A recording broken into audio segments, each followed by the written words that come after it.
Um dos principais princípios para você entender o que Deus está falando com você ou saber se Deus fala com você, orar e ler a Bíblia. Mas não é só isso, tem muitos outros princípios. Eu peço a você que continue até o fim do vídeo, tá bom? Porque vem muita coisa por aí. Vou pedir a você que inscreva-se no canal, ative o sininho das notificações, curta, comenta e compartilhe o vídeo, tá bom? Desta forma, mais pessoas vão ter acesso a este conteúdo e podem assim aprender a forma que Deus fala com elas. Para cada pessoa, Deus tem uma forma diferente. E você vai aprender no vídeo de hoje a como identificar o que Deus está falando com você ou se é realmente Deus que está falando com você. Vamos lá? Muita gente fica em dúvida se Deus fala com elas ou acontece alguma coisa, elas escutam, têm alguma intuição, mas não sabem se é Deus que está falando com ela. Aí, eis a pergunta: é Deus mesmo que está falando comigo ou é apenas imaginação minha? Esta pergunta é natural as pessoas terem dúvida, é natural as pessoas se questionarem quanto a isso. Afinal, como um Deus todo-poderoso poderia estar falando comigo, poderia estar falando com você? Mas Ele fala, viu? De várias formas diferentes, Deus age para falar conosco. Ele fala através de profetas, Ele fala através de revelação do Espírito Santo, Ele fala através de até mesmo em uma conversa que você tem com uma pessoa. Às vezes a pessoa é mais próxima de Deus do que você e às vezes Deus fala através dele. Deus fala através de pensamentos, Deus fala através de sonhos, Deus fala através da natureza. Deus tem muitos artifícios para falar com o homem, para agir na vida do homem, tá bom? Deus tem diversas ferramentas para usar, para falar, para passar para você o que Ele quer que você escute. Você precisa identificar e saber o que Ele quer falar com você. Para poder você fazer isso, você precisa liberar a sua mente. Você não precisa impor a Deus o que Ele tem para falar com você. Muitas pessoas não conseguem entender o que Deus está falando com ela porque elas querem impor o que Deus tem que falar. Elas não querem ouvir o que Deus tem a dizer, elas querem que Deus fale o que elas querem ouvir. E Deus não trabalha assim. Ninguém força Deus, ninguém coloca Deus na parede. Ninguém manda em Deus, domina Deus. Deus faz conforme Ele quer, na hora que Ele quer. Deus age na sua vida, trabalha, desatando todos os laços do inimigo, tirando todas as coisas erradas. Mas isso você precisa aceitar e discernir. E como é que nós ouvimos o que Deus tem a nos dizer? Nós conseguimos entender o que Deus está falando com a gente, o que Deus tem para nos entregar, através de ler e estudar a Bíblia Sagrada. Veja o que está no livro de Gálatas, capítulo 1, verso 8. Leia comigo.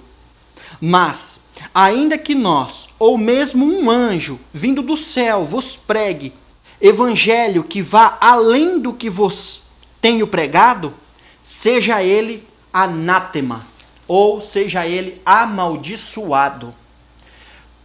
Toda revelação de Deus, tudo que Deus tem a te falar, tudo que Deus vai falar com você, se você tem dúvida, saiba que tudo que Deus tem a te entregar tem que estar no crivo da Bíblia Sagrada. Todo tipo de revelação, de profecia, tem que passar pelo crivo da Bíblia Sagrada. A Bíblia Sagrada é um livro muito especial. Trata-se de uma pequena biblioteca composta por 66 livros, escrita por mais de 40 autores, num período de 1.600 anos. A Bíblia foi o livro mais vendido do mundo, mais traduzido do mundo. É o poder de Deus na palma de sua mão. É o poder de Deus na face da terra. Nada do que Deus vai falar com você está fora da Bíblia Sagrada. Tem que estar no crivo da Bíblia Sagrada. Então você descobre o que Deus tem para você, se a revelação é de Deus, se o que Deus falou com você é verdade, se ela passa no crivo da Bíblia Sagrada. Então você precisa estudar, dedicar tempo, estudar, ler a Bíblia constantemente, tá bom? Para que assim Deus possa falar com você mais. Segundo, oração. Você precisa gastar tempo orando. Já falei em diversos outros vídeos meus que a oração é uma conversa com Deus. A oração é uma conversa que você tem com um amigo seu. A oração é conversar com Deus porque você vai conversar falando a Deus, contando a Deus as suas angústias, aquilo que te magoa, aquilo que te entristece, aquilo que te deixou nervoso, aquilo que está magoando você na área do casamento, você precisa contar para Deus.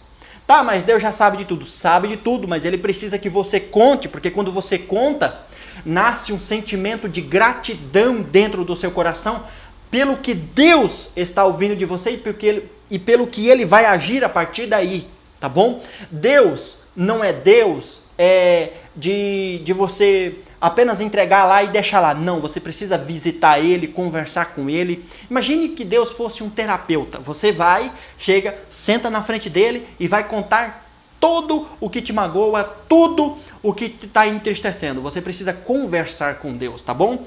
Não é uma oração decorada, não é uma oração que você lê em qualquer lugar, não é uma coisa feita de qualquer jeito, tá bom? A oração, quanto mais simples, humilde, conversando com Deus, você precisa conversar com Deus.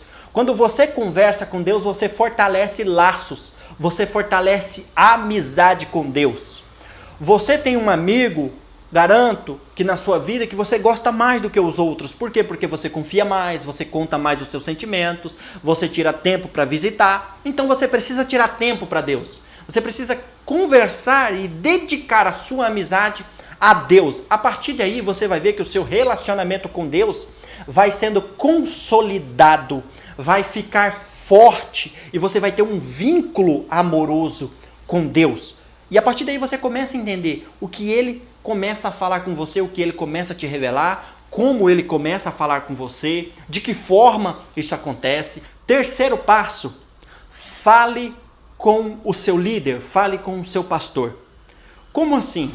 Se você teve alguma revelação, se alguém falou alguma coisa com você, você deve procurar pessoas sábias, que entendem da Bíblia. Essas pessoas vão saber discernir, vai ter preparo suficiente bíblico e espiritual para saber discernir a mensagem que vem de Deus. O seu pastor, o seu líder de jovem, alguém que cuida da liderança da sua igreja, se você conversar com ele, ele deve ser preparado e apto a responder as suas questões, ou pelo menos te ajudar, te auxiliar a descobrir qual é a mensagem que vem de Deus. Você precisa fazer isso. Se você não fizer isso, nós não podemos de maneira alguma estudar a Bíblia Sagrada sozinhos, porque isso pode correr o risco de acontecer alguns erros, tais como sincretismo religioso, que é o ato de você pega um personagem bíblico de lá das épocas de Jesus e traz para a nossa época, isso é errado, ou você pega um daqui e leva para lá, com os costumes de uma sociedade. A Bíblia não foi escrita para nós, foi escrita para uma sociedade diferente, com pensamentos diferentes. Isso pode acontecer, tá bom? Isso pode ser errado, você pode trazer muitas dúvidas ao seu coração. Você pode adquirir preconceito na Bíblia. Estudar a Bíblia com preconceito é o que cobra o pecado dos outros é bom, isso eu guardo e serve para mim, porque está cobrando o pecado dos outros. O que cobra o meu pecado, isso não vale, isso é para os outros, isso não é para mim. E isso é preconceito. A Bíblia tem que abranger a sua vida de um modo igual. O que é para os outros, é para você, é para todo mundo que está aí envolvido na sua atividade religiosa. Então você não pode estudar a Bíblia Sagrada sozinho, você tem que... Sim, você deve estudar sozinho, mas toda e qualquer dúvida você deve tirar quando eu quero dizer não estudar a Bíblia sozinho, eu quero dizer que toda e qualquer dúvida você pode tirar com o seu pastor, com o seu líder, com alguém que saiba mais do que você, com alguém que entende mais do que você, que pode ser preparado espiritualmente. Quarto e último passo, peça confirmação. Não saia por aí aceitando toda e qualquer tipo de revelação, tudo e qualquer tipo de palavra que lançam sobre você. Você precisa pedir confirmação, talvez de um sonho que você tenha, talvez de uma revelação que você tenha, talvez de alguém que falou algo para você, talvez de alguém que passou uma profecia para você. Não é errado pedir confirmação de Deus por aquilo que Deus falou na sua vida ou aquilo que você acha que Deus falou na sua vida, mas não exagere.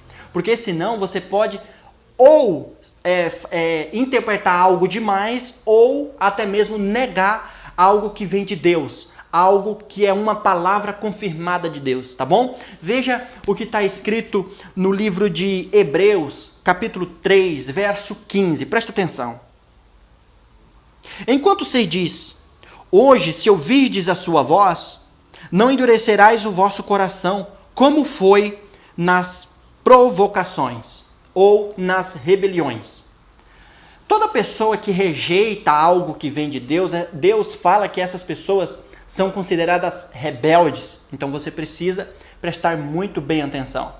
Mas não se preocupe, meu irmão. Se você não está tendo dificuldade, se você está tendo dificuldade para interpretar algo que vem de Deus, se você está tendo dificuldade para saber e interpretar a mensagem de Deus, não se preocupe, isso não é um bicho de 7 cabeças, isso é algo que você se adquire com o tempo, isso é algo que, a partir do momento que você vai amadurecendo a sua vida espiritual, que você vai tendo contato com a Bíblia Sagrada, isso é constância, isso é amizade, é relacionamento com Deus, que você vai mantendo, Deus vai falando com você, você vai falando com Deus, e a sua vida a partir daí, você vai se tornando uma pessoa sábia, tá bom? Vou dar um conselho extra para você. Se você quer ser sábio e entender a Bíblia como pessoas sábias, ande com quem é sábio e com quem é espiritual. Se você quer ser um líder, ande junto com seu líder. Se você quer ser um pastor, ande com o seu pastor. Observe o seu pastor, observe o que ele faz. Tudo aquilo que você almeja, cole em pessoas que tenham um alvo fixo e que tenham um objetivo e que já conseguiram atingir aquele objetivo. Nunca tire experiência ou exemplos de pessoas que só falam e nunca atingem o seu objetivo. Sempre cole e tire experiências de pessoas que atingiram o objetivo, falam com propriedades, têm a sua vida espiritual lá em cima. Você deve colar nelas para tirar exemplo e não para servir como uma pedra de tropeço ou como uma pedra de âncora, como um peso de âncora, para levar essas pessoas para baixo. Não! Essas pessoas têm que levar para cima, mas não deve sentir nenhum peso seu. Tá bem? Deus abençoe a sua vida. Inscreva-se no canal, ative o sino das notificações, curta, comenta e compartilhe o vídeo. Desta forma, mais pessoas terão acesso a esse conteúdo. Espero que ricamente a sua vida tenha sido abençoada com este ensinamento de Cristo Jesus. Eu espero que você tenha entendido alguma coisa. Deus abençoe sempre a sua vida.